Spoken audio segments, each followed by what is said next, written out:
This podcast is proudly brought to you by the SiteShed's Business Accelerator program. Now, let me ask you a question. Are you fed up, sick and tired of having to depend on other people or other contractors to generate your own work for you? Do you ever just get completely confused with the whole lead generation scenario for your business? Or what about instances where people do come to your door, but they're not your ideal customer? How would you like to be able to generate qualified leads for your customers on demand? If you head across to the siteshed.com/explode, you'll be able to get access to the free training that we've put together, which takes you through the step-by-step process in which we've been able to help clients generate some crazy results in their business. I'm talking results like 179 highly qualified leads within the space of up to 30 days. All this is very available to you and the training is free. So head across to the siteshed.com/explode and you can check it out for yourself.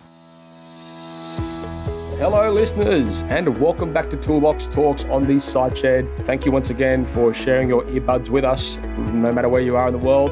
You're joining us today for part 4 of the Grow the Perfect Business podcast series, which we have created to help give you a bit of a roadmap and a bit of a blueprint as to, some of the steps and, well, actually a lot of the steps that you should take or will come across at some point in time when growing your business. We have designed this series in specific order, so each episode will stem in from the previous. So I encourage you to go back and check out the last ones, which were all about profiling. And then before that, the first episode was about planning, idea development, validation, that kind of thing. However, this episode that we're talking today is about defining your offer. And I am joined in this podcast by Mr. Greg Hamlin from Trades Coaching. Greg was actually with us on the previous podcast too, where we were talking about customer profiling and creating a customer avatar. However, in this podcast, we're going to be talking about defining your offer, and we cover off on a whole bunch of really important things that you should certainly be considering when you're either setting out or looking to maybe add a different product to your business or a different service, or just in general, if you haven't been through this exercise, then 100% you should. So go check it out. Also, if you head across to the show notes, you will be able to get hold of some of the documents and the frameworks that Greg uses in his paid coaching program, and he's given that to us for free. So I would certainly encourage you to go across there, check that out, download them. There is also a whole bunch of other documents that Greg's left behind in previous series that he's done with us, and they are all amazing and they get heaps of downloads. So I encourage you to get in there and get hold of them. It will cost you the grand total of $0, so it's certainly a good investment. Anyway, that's enough. Let's jump right into this episode. We are talking about defining your offer. Giving tradies and contractors around the globe the tools to run a modern business. You're listening to Toolbox Talks from the SiteShed. Now here's your host, Matt Jones. Hello listeners and welcome back to the Grow Your Perfect Business series on the SiteShed. We're joined today with Greg Hamlin from Trades Coaching once again, and this podcast is a follow-on from the last couple that we've done, which were based around profiling. So we did one on personality profiling, and then we did one on customer profiling and defining your audience. And in this episode here, we're going to be talking about defining your offer. So we're going to go through a few things that may potentially be overlooked when you're looking at your product and looking at what your offering is and all these kind of things. So, Greg, welcome back to the microphone. Yeah, thanks, Matt. Thanks for having us back again. My pleasure. Always a pleasure. Just for the listeners as well, there's a few more documents that Greg's going to leave behind with us, which will be available within the show notes. There's already a whole bunch there from Greg from previous episodes that he's done with us, and they're all fantastic. Many people have been in there and downloaded them, so I encourage you to go across because they're pretty much frameworks for what we're talking about today, which is also very helpful if you are listening along and you want to proactively go in there and, I suppose, do it according to yourself, make sure that this all suits your own business and entering your own information, this kind of stuff. So jump in there and grab those. They are for free. Greg, Today we're talking about product service description, defining your offer. Once again, I know you're the expert of this. I know this is a very big part of your program. So I thank you once again for sharing your expertise with us. And looking forward to diving right into this. So we did talk a little bit last podcast about, we talked a lot, I suppose, about customer profiling, customer avataring, and within that we did speak a little bit about identifying the offer, but perhaps we can just go through and maybe just do a little bit of a recap and talk a little bit more about that whole, identifying what your offer is and some of the variables that come into play along that approach. Yeah, okay, cool. So, I mean, part of the reason why you need to define your offer is so you can be clear about actually what it is you're going to be offering. So if you've identified, in that last session we were talking about the target market, if you've identified what their wants, needs and desires are, then, you wouldn't be able to be given the product that's going to suit their wants, needs and desires. So it's ideally, it's chicken or egg. Which one comes first? Is it the target market or is it your product or service? And as I said before, one of the biggest challenges I see with a lot of the trades is they try to be jack of all trades and master of none. So, I'm a perfect example. I'm a mechanic by trade and I've done construction. I've done a lot of things over the years. And you look at it and go, geez, if I actually only focused on one thing, imagine what it'd be, what it'd be like. And that's what we've done with our business. We've decided to focus on the trades-related businesses, exactly the same thing. But the real money is when you become a specialist. When you really look at it, if you look at doctors, a GP, they get paid, Medicare or whatever it is for the overseas listeners, Obamacare and that. Mediocre. Yeah, mediocre. They don't get paid much. I mean, they get paid all right. Yeah. Having owned a medical centre years ago, I do know they get paid okay. Yeah. But they're not as good as a specialist. Mm-hmm. The specialist, you go to a GP, it might cost you, it's under $100 or it could be on the medical benefits type thing, or you go to a specialist. Doesn't matter how much you get rebate from the government, they're always going to hit you for a gap or something like that. They're getting paid, so the GP might be getting paid, let's say $500 an hour. A specialist getting paid $1,500 an hour or something like that. But they've got to have been a GP before they become a specialist in a lot of cases. They do a lot of training to become a specialist. But as you can see, the money's specialist. You look at the same thing with solicitors. You've got your different types of solicitors when you go through them. You get the general practitioner, doesn't make a lot of money, or does okay, but when they become a specialist, they make a lot of money. The same's true. I was talking about in the previous podcast, when I was talking about Adam, he was making okay sort of money, and he was doing renovations, he was doing new home builds, he was doing second home builds and all that sort of stuff. And when we went through and identified our target market and said, okay, great, this is where he's made money before and he enjoyed working with them, that's when he said, okay, let's focus on those, and became a specialist in that area. So what are some of the things that you need to consider when you're going through that process? I mean, obviously you've got to be good at what you do, and you've got to, you're looking at things like margins, you're looking at, what some of the, I'm guessing you look at some of the potentially, the better outcomes, what are some good case studies of this kind of stuff? Yeah. So, really identifying your offer, what are you good at? Really understanding, basically, like I said in the target market thing, what do you enjoy doing? What are you good at? Yeah. If you don't enjoy it, it becomes a chore. Yeah. But if you do enjoy it and you're good at it, and then from that, is there a healthy margin in it? Are you going to make money from it? Yeah. If there's money in it and you enjoy it, why not do it? Then, ideally, is it going to suit the outcome of the client? So is it really something people are going to want? So going back to our target market thing before, in the geographical area, is there enough work there for it? And does it offer the outcome that your clients are going to want? Yeah, okay. And the other side of it is, what does your previous clients love you for? So your A-grade clients you've had in the past, what do they love you for? What do they like about Yep. why do they rave about you? If you can turn a client so in your product analysis, you're looking at, okay, if you've been in business before, this is really if you've been in business before, go back, look at your previous clients, the same stuff we spoke about in the previous one, but where have they become raving fans for you? They've loved the work that you've done and they've gone and told other people. Mm-hmm. Then you've got something that people need and want. If you're only starting out, then you really do need to look at, what are you good at, or what do you think you're good at? Is there a healthy margin in it? Is it going to be something that people want? And then is it something that people, the customers can, that's what I said about the niching, really focus down on, is it something people want and people that you can turn people into raving fans? Yeah, okay. And for your marketing point of things, how are you different, right? And what I mean by that is, because there's a whole thing about inside reality and outside perception. I don't know if you've ever heard that before, but people talk about, why don't they choose us? We're so good. We do such a better job. We're more reliable and that sort of stuff. But their marketing on the other side of it tells them that, hey, we do free quotes. We're the same as everybody else and all that sort of stuff.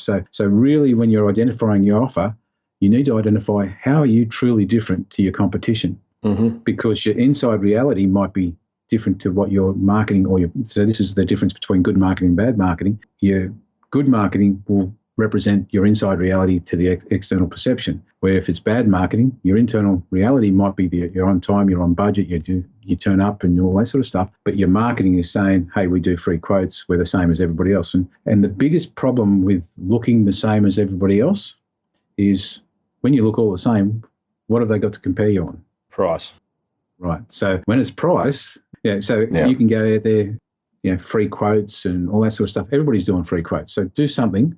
Again, products. Actually, this is probably a good segue into how we get paid for quotes and how you can get paid for doing free quotes and all that sort of stuff. What we talk about clients is we say, look, if you turn a quote into a product the customer wants. So going back to identifying that target market, what's their fears, frustrations, wants and aspirations? If you can look at what they want and turn your free quote into a product that they want rather than being a free quote. Because what happens this is going back to a couple of podcasts ago when we did the last lot, but when you're looking at a product, like when a person says quote, the insurance companies have trained us we've got to get 3. Yeah. And some clown 50, 60, 100 years ago said we've got to do them for free. That was a point of difference then. It's not a point of difference anymore. So if you can build a product that scratches the itch of the client that you can go out and charge for, even if you give it away for free, it's got a perceived value on it. And it could be something like a renovation assessment, could be or design concept or some sort of product there, because as I said before, when everybody looks the same, when you go on free quotes,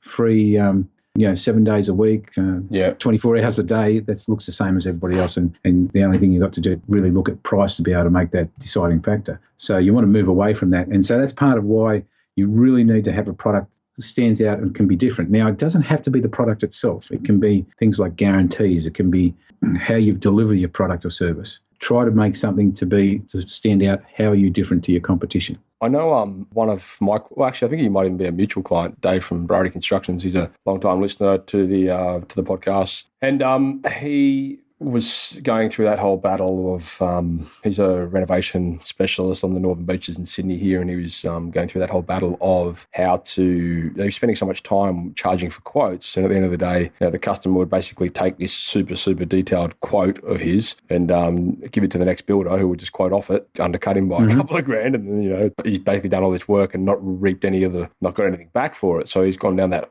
whole process, which I imagine like the majority of your customers where, they're trying to implement charging for quotes. And as a result... So he wasn't charging before? Or? He wasn't. No, okay, yeah. And now he is. And he's basically came up with a way that we can, bundle these. So what he was really doing, although he called it a quote, it really wasn't so much of a quote as it was a detailed analysis of the project that was going to be taken almost step by step. Like it was pretty much a plan by plan, full product and material list and, the full bananas. So he was spending on some of these bigger jobs, up to a week preparing it. Like it was a lot that goes into it for a customer to turn around and say, no, thanks, I'm going to go with this guy because he's come in a couple of grand cheaper kind of thing. So the way around it was changing that from, well, look, we don't do quotations. We do basically an analysis where we sit down and we give you guys a full roadmap of what needs to be done, the products that you need and all that kind of stuff. Cost you a couple of grand. And then at the end of it, if you'd like us to go ahead with the project, then we can deduct that off the cost. However, otherwise you're free to use it however you like. And it was just the paradigm in the way he approached it, which made the difference. Yep.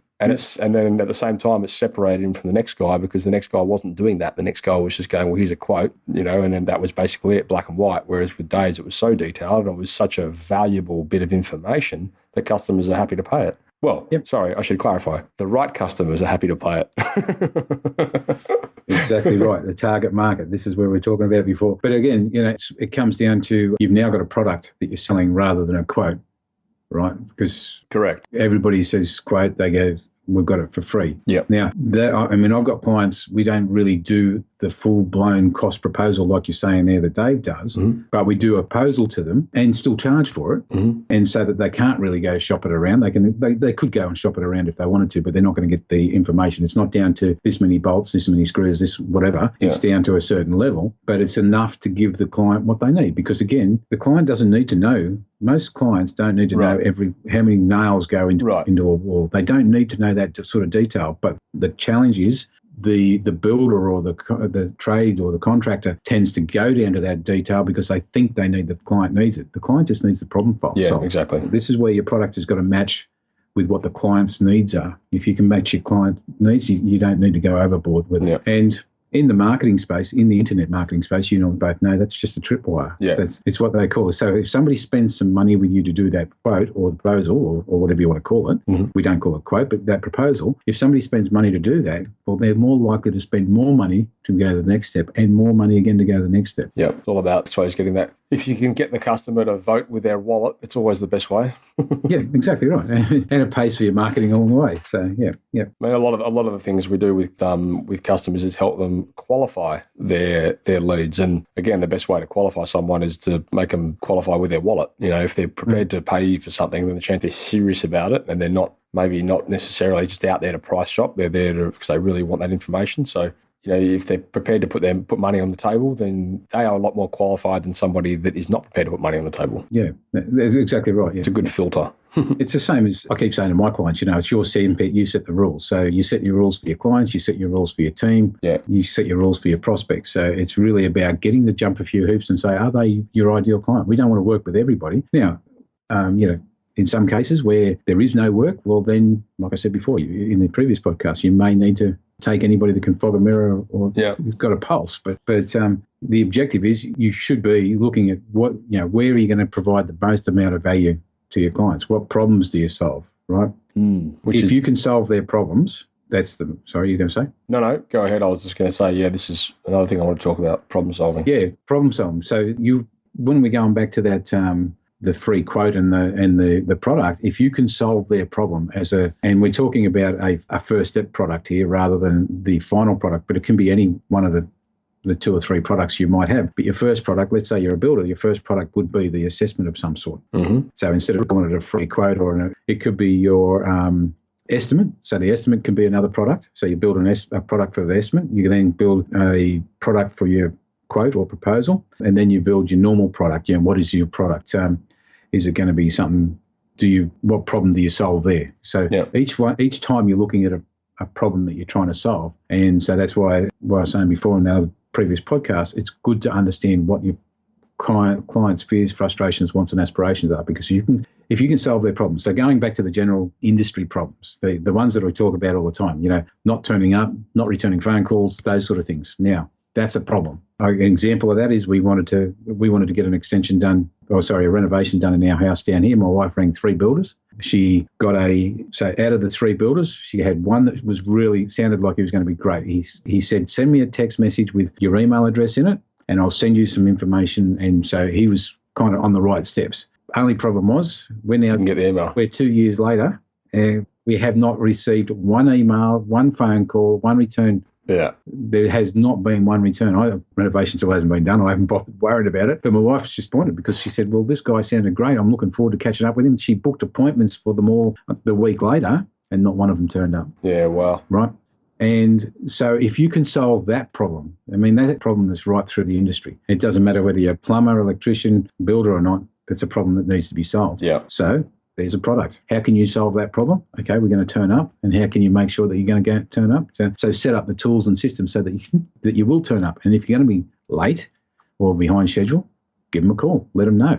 But at least you're doing something that other people aren't doing. Yeah, interesting. Good grief. I think there's an entire podcast series we could do on accountability and yeah, just time management and turning up. But yeah, even just implementing a couple of simple programs that can automate that stuff for you. Like it's just crazy how easy it is to do, and so few people do it. Oh, especially now there is so much software that can help you do that stuff and keep you on track. It's affordable software. It's not like it was 10, 15 years ago where you had to pay $20,000 or $30,000, $40,000 for a bit of software. Yeah. Now you can buy it, for a subscription each month up in the cloud. There's no excuse. But really going back to it, really identifying what is the problem you solve, and is it a common problem? Is there a demand or a marketplace there for it? Again, going back to all those other things, demographics and client and target market, what is a common problem? Is there enough work in your area and in that niche for you to be able to do? What about some of the variables? I mean, I know in your product description, you talk about things like, suppliers and all that kind of stuff. Like, how does that become relevant, I suppose, when you're talking about, or even things like how do you market the business? I mean, that's another variable really, isn't it? Like if you're targeting a very tight niche within a vertical, then it's going to take some pretty clever marketing in order to get that done. Like how do you those sort of variables? Yeah. Okay. So as I was saying, a lot of the target market 3M marketing triangle, so market, message and medium triangle. Once you understand the fears and frustrations, everything that's going on in their head, then you can then really start to target that market. You've got to find out where they are, how you're going to get to them, and that sort of thing. Yeah. And you, like I said before, you need to know who your market is and how you're going to get to them. So let's say, I'll use an example. It's probably not the best of examples, but let's say you've got an elderly parent that need to get a Zimmer frame or some sort of thing like that. Well, you're not going to use the internet. Right. You're not going to say your grandmother's looking for a Zimmer. Yeah, your grandmother's looking for a Zimmer frame. She's not going to sit there and sit on Twitter and do it, is she? No. So you've got to find out where they're going to be. So you've got to look at who your target market is and where to find them. Like I was talking about Adam before with the IT people. Yeah. In the previous podcast, I was talking about Adam with the IT people and the banker, right? Yeah. So then we started to look at who they associated with and where we would find them. How could we get to them? Yeah. Some of them, so especially in that area, if there was any IT groups, networking groups and things like that we could get to, and how we could advertise to them. So really understanding who your target market is so that you can then market to them. And going back to the first part of this is how you're different. Yeah. So a good example is like the not turning up. I mean, you start to see it now. It's starting to become common play, but not turning up, we'll pay $100 for not turning up. That's a common play one that's running around at the moment. Mm-hmm. But, is that really what they want?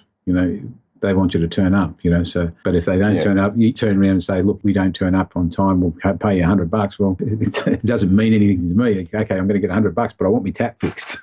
Yeah, exactly. It's almost like a cop out, isn't it? Yeah, it's a cop out. Yeah. I mean, it's something, but it's a cop out. It needs to be something that they want, Yeah. If we don't turn up on time, whatever the thing is, you've got to have your guarantees in place or have things in place that you can control, so stuff that you can control, but it's got to be stuff that you're going to help you in your marketing. So then, and I often hear things like you said about suppliers, suppliers can let you down.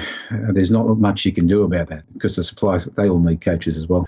Because, some of the suppliers, I've seen jobs held up for months because the suppliers haven't been able to get stock, and most people would have experienced that themselves, especially in the plumbing and electrical industry. There's things that little odds and sods that will hold a job up. I've got a guy that does TV and radio repair that I work with, and exactly the same thing. Get a new product comes through, the supplier can't supply the item, can't supply the parts, the job will sit on the counter, sit on the shelves for 2 or 3 months, Right. But that's not his fault.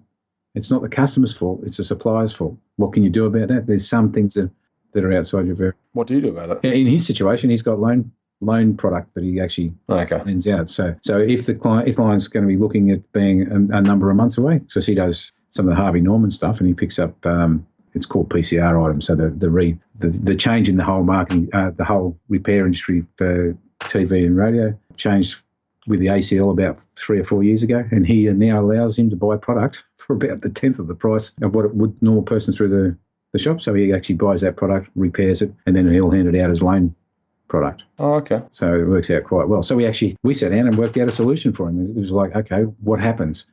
What can we do to fix that? And say, okay, right, if it's going to be any longer than our normal repair period time, then we have to give him a loan product free of charge. So now that's a point of difference that he can do.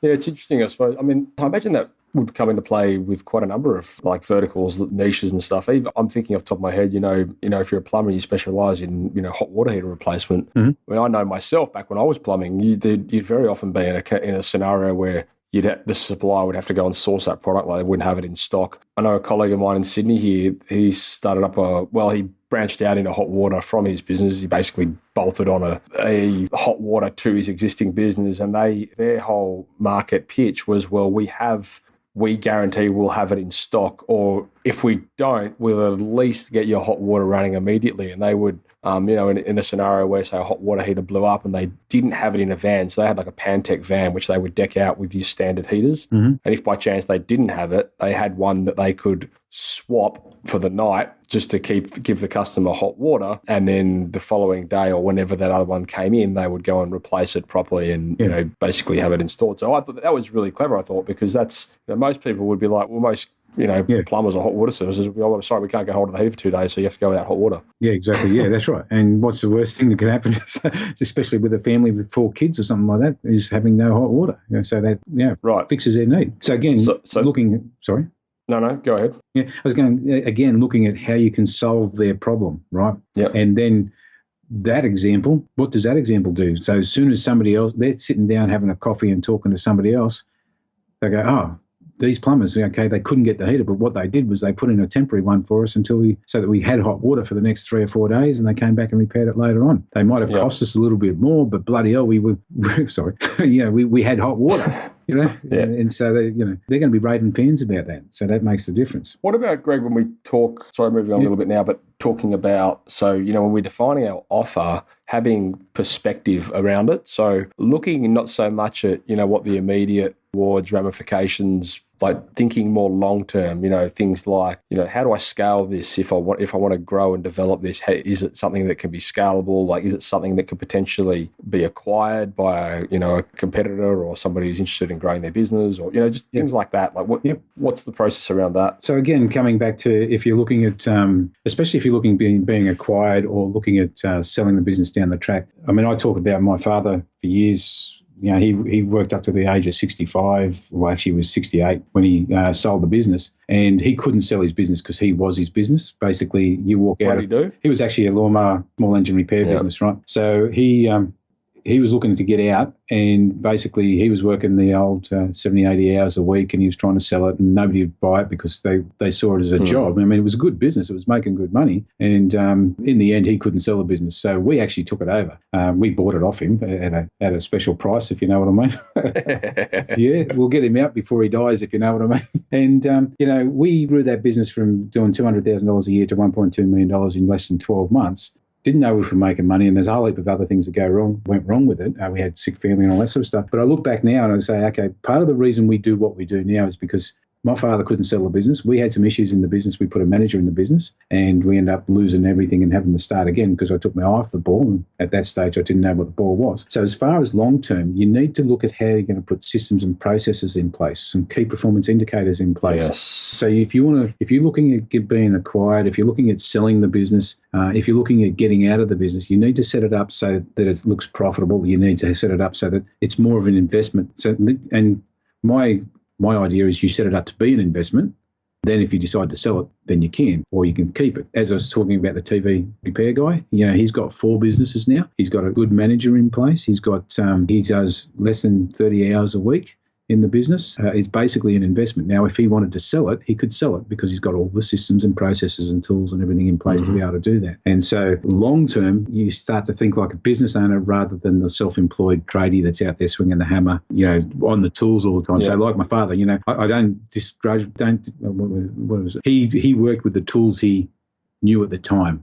He didn't learn about business. He was running the same business. You could go back 20 years and say, okay, that year, the first year he did business was the same as the 20th year he did business. It was pretty much the same. We do customers this way. He didn't think of it as a business owner and look at it and say, okay, how can I? He wasn't looking at how he could sell it. He was looking at how he could make a living out of it. So that kind of becomes a different perspective for the long term, if that makes sense. Geez, I don't know about you, but it's one of the, obviously people that listen to this podcast are open to, ideas and open to, new ways they can grow their business. So we're not necessarily talking about them, but I tell you, a lot of the people that come through, my other businesses, there's a massive block there a lot of the time in, when you're trying to communicate alternate ways of doing things to a lot of people. It's almost like they're on the defensive about why they shouldn't. Sometimes I just feel like saying to these people, listen, understand that I'm arguing with you for your own benefit here. Like, if I lose this argument, then you lose, sort of, you know what I mean? Like that whole conversation. Well, Peter, I've got a client down in Melbourne, Peter Hume, and when I first started with him, he did his own developments. He does a bit of building. He does building. He was jack of all trades sort of thing in the building space. We've been together 14 months, and he's now got his business to a point where it's pretty much systematized. We're now looking.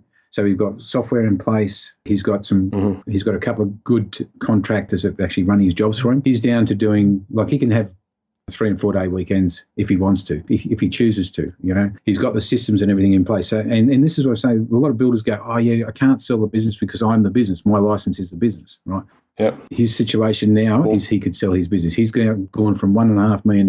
We've got $7 million worth of work in our funnel that we can't convert because we don't have the homeowners minded to be able to do that.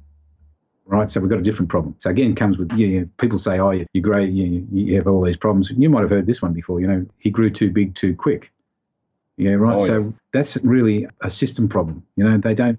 100%. You can grow any business as quick as you want with the right marketing and sales, The challenge comes down to the staff. Yeah, well, I'm going to say there's two things, and we actually haven't really covered that, because one of the variables that come into it is your new team members and having your team. Right. So Peter and I put some systems in place for how to get the right team, right? Mm-hmm. How to get that team to work for you, rather than, so going back to DISC personality from a couple of episodes you were talking about before, having the right DISC personalities on board, having the right team members in the right roles, and getting that sort of stuff in place. And once you get that set up, then your long-term vision, if it is to your exit strategy, because a lot of people start a business and they look at their product and service, but they don't look at what their exit strategy is. Mm-hmm. So like I said, my father went into business, worked like a slave for 20 years to keep a roof over our heads. And we grew up knowing exactly how hard it was, and we look at it going, oh, yeah. But, I look back at it as a good learning curve for me. I think it's one of those things, isn't it, Greg? Like, if you can, and look, a lot of people, when they start a business or they're new into business, it's not a consideration. Like, they don't really look at what's the result, like where do you want to actually end up with it. It's just more about, okay, how can I make money and survive kind of thing. Yeah. However, I'm guessing that, like me, you go through that process of, okay, well, what's the ideal outcome here? What's a win here? How could I replace myself in this business, or how could I, spend more time with the family, or, surf more, or whatever it is. Yeah, exactly. What's going to facilitate that? And is that something that you would recommend to everybody starting a business? One of the first steps is to look at your exit strategy. Yeah. Right. Just because a lot of people go, okay, I've been working for this idiot for years and all that sort of stuff, and then they go out and start their own business, and now they're working for a lunatic. You've probably heard that one before, but it's one of those things that you look at it and go, I did exactly the same thing. My father's business, I went in there, we grew it, we knew how to grow it, we knew how to market, we put all great ideas and all that sort of stuff in place. But when we talk too much about it, when his daughter died, one of our daughters passed away, and my son had leukemia, I took my eye off the ball. I put this manager in place that I didn't know anything about how to run the business at the time. We had no key performance indicators, we had no systems, we had no training. I just put him in place, and I was in Ronald McDonald House for basically 4 years in Sydney while son was going through treatment. Yeah. Just lost everything. But now, when I first went back and started the next business, it was like, okay, right, what did I do wrong? How do I make this so it works? And I spent nearly $500,000 in training over the years to go, okay, right, that works, this works, that works, and working with a lot of other clients to do that. And so one of the first things I look at is, okay, what is the strategy? What's your exit strategy? Mm-hmm. What do you want the business to look like? Going back to product service description, what is your product and service? Yeah. What are the specific benefits to your product and service? What is it going to provide to your clients? Yeah. And then, what needs does it meet? And then once you've got that all worked out, then you can then go, okay, right, I've got the product and service, I've got my marketing in place. And then you start to build the systems. You start to make money. So people will work. Unfortunately, now it's probably easier than it was 20 years ago. Now you can go and buy software off the shelf and plug systems straight into your business, right, for an affordable amount of money. Mm-hmm. But then you've got to then understand the basics of, what is your marketing, what is your product and service, how you're going to sell the product and service, how you're going to set the rest of the systems up in place. So an example of that is when I've worked with Peter, we have some great software there, but the software has to integrate with some of our systems, because our systems, the software doesn't do it all. It just does the quoting, it does the project management, it does the thing, but it doesn't do the, how do you relate with the customer? How do you make sure your quality assurance in place? How do you make sure the quality of your product and service is at the standards that you meet? So when you put team members in place, what systems and processes and key performance indicators do you have in play for the team to run with, to make sure that they're going to do the same quality of service as what you do? And another example of that is Stuart Gleason up in Queensland, one of our other clients. He's gone from building a house in 16 weeks down to building it in 8 to 10 weeks with better quality than he already had previously. Yeah. Because he's using quality assurance checklists. He's using software to be able to drive it. He's pushing the guys to get it done. He pays his guys better money to make sure the job gets done. Yeah, interesting. I suppose that's potentially another topic altogether, isn't it? Oh, well, to be honest with you, that is a topic I think that you and I have already covered in previous episode. I think we might have. Yeah, I might try and dig that up. I can't remember which one it was, but I'm pretty sure we've spoken about that. Yeah, I think we did. I vaguely remember going through some of the quality assurance and the systems and the processes and that sort of stuff. But again, coming back to your thing, your product and service, what does it look like in 10 years, in 2 or 3 years' time? Is it going to be the same product or service that you're selling today? Are you going to become a specialist and become Yeah. Things change pretty quickly. I mean, the IT side of things, you can see that happen every day. Mm-hmm. But in the building industry, your product and service might be delivered totally different in 3 years' time. You've got to stay up with the changes that happen with that. So, and to be honest with you, I think it's that is a very good indicator of a business that's willing to evolve. And you would have heard it a million times before, and we see it all day, businesses that just refuse to change and refuse to evolve. And as a result, they end up, like MySpace, you've really got to be willing to evolve and change. You look at one of the most prime examples of all time is Nokia, the phone company. So Nokia, I don't know if you know this, Greg, but they actually, when they started, they were a lumber yard. They actually started as timber. Okay, fair enough. Yeah. And anyway, over the years, they ended up as mobile phones. But then, they sort of got phased out of mobile phones, eventually because of lack of diversification, lack of expansion, and they were by far leading the market. Probably only 10, 15 years ago, but now they're not even really in the race. So, well, if you look at things like changes like carburetor manufacturers now compared to fuel injection, right. They're no longer, it's a complete industry that doesn't exist. Right. So part of your product and service description is you've got to be able to look and change with the times. Yes. Look at better ways to do things, because you don't want to become a Luddite or the people that get left behind. Yeah. You don't want to be one of those. I think I might have mentioned in the previous podcast, I was talking to the Master Builders Association. They reckon there's 80,000 people leaving this industry over the next 4 years. Yeah. And there's only going to be 40,000 people pick up the jobs. Well, that means great opportunities for everybody. But the reasons why they're leaving the industry is because they're not willing to change. The legislation's getting so hard, the paperwork, the compliance, all that sort of stuff's getting too hard for them. And you see these bitter and twisted old guys that are in the building space that are not winning jobs because they are bitter and twisted and not prepared to change with the times. So, yes. And that's where my target market, I love the young guys, the guys that are, that willing. 32, they're up there, they're coming out, they're learning. Yeah. And they're willing to change and that sort of stuff. So awesome. Well, look, mate, I think that pretty much sums that episode up as well, unless there's anything else you wanted to cover off on.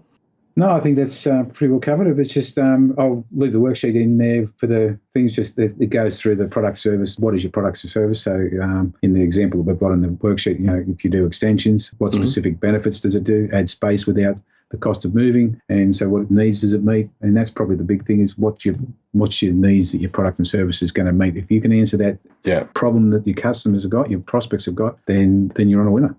And keeping in mind as well, that one product or service may have multiple service benefits and what and needs that it meets. So don't be shy when you're filling out that form. Yep. But thank you once again for leaving that with us and for the listeners. So guys, if you want to go get hold of that, you just need to head across to the show notes and you'll be able to download that for free. You'll see the section there at the bottom of the page which will have all the information in it. So you can jump in there and grab that. Greg, thank you. That was awesome once again. Yeah, no problems at all, mate. Never let us down. Cool. Anyway, we'll wrap that up. And look, Greg, we'll definitely be getting you back on the show in the future, as always. It's always great to chat, and it's always great to hear your expertise in various areas of business development, etc. So thank you for your time. Cool, no worries. Thanks very much, man. Happy to share it, man. Okay, and that's a wrap, listeners. Catch up with you later. Thanks, guys. Thanks. Thank you for listening to another episode of Toolbox Talks. If you're liking what you hear, then you can head across to thesiteshed.com, where you can join our community by signing up to our Toolbox Talks. You'll get sent a weekly notification, which is basically a highlight of everything that we've spoken about during that week, along with any other industry news that may be relevant or specific to the trades.